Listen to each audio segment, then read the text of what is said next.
bizim bəylərimiz öz xanımları ilə istədikləri kimi istirahət eləyə bilmirlər. Deyir, mən yoldaşımla kluba gəlmişəm.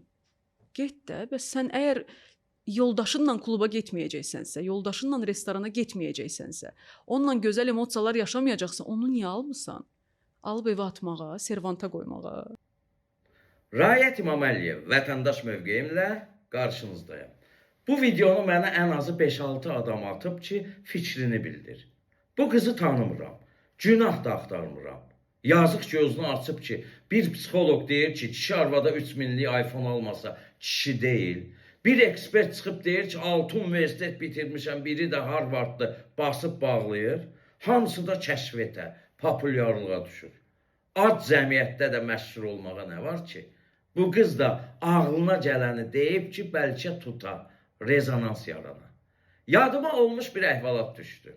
Rusiyada peşə məktəbini bitirib öz kəndlərinə qayıdan bir kənd uşağı kəndin çayxanasına girir və deyir: "Əşi, biraz müasir olun, bu çayxananı diskoteka, gecə klubu zad edin, qoyun kəndçilərimiz gəlsin, biraz əylənsin."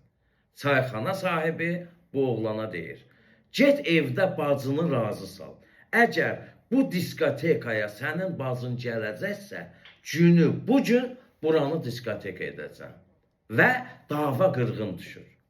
İndi də biz bəzən özümüzə rəva görmədiyimizi cəmiyyətdən istəyirik.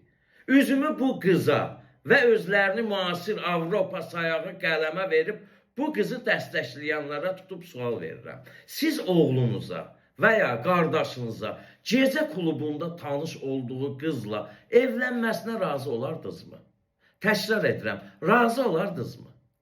Sovet dönemində hər kənddə mədəniyyət klubu vardı. Biz də ailəlikcə gedərdik o kluba. Orada Hind kinoları göstərirdilər, tədbir keçirərdilər, konsert verərdilər. Amma indi Azərbaycanda klub adında ancaq gecə klubları var. Müasir zamanəmizdə gecə klubu, gecə həyatı bilirsinizmi kimlərə aiddir? Gündüz cəmiyyətin içinə çıxa bilməyən üzdən iraqların və əxlaq kasıblarının. Kim ailəsini Əhməd Rəcəblidə və ya Targovda yerləşən cinsi azlıqların, fahişələrin at oynatdığı gecə klubuna aparar? Kim aparar? Gəlin biraz realist olaq da. Əgər Avropa mədəniyyəti bizdə olsaydı heç nə deməzdim, amma bura Azərbaycanda axı. Bilirsiniz, söz çox təhlükəli şeydir. Söz ağızdan çıxmayıbsa, onun hökmdarı sənsən. Söz ağzınızdan çıxırsa, siz artıq o sözün qulusunuz, nökərisiz. Məhz belə üzdən iraq psixoloqların, arzu olunmaz ekspertlərin dırnaq arası əxlaq təbliğatı nəticəsində ailə dəyərləri uçuruma gedir. Boşanmalar artır. Ailədə kişinin də, qadının da ailə öhdəlikləri olmalıdır. O öhdəliklər evdə uşaqların tərbiyəsində, təhsilində önəmli rol oynamalıdır. Uşağı doğub dünya gətirmək başqa şeydir. Cəmiyyətə bir övlad bəxş edirsən, vətəndaş bəxş edirsən.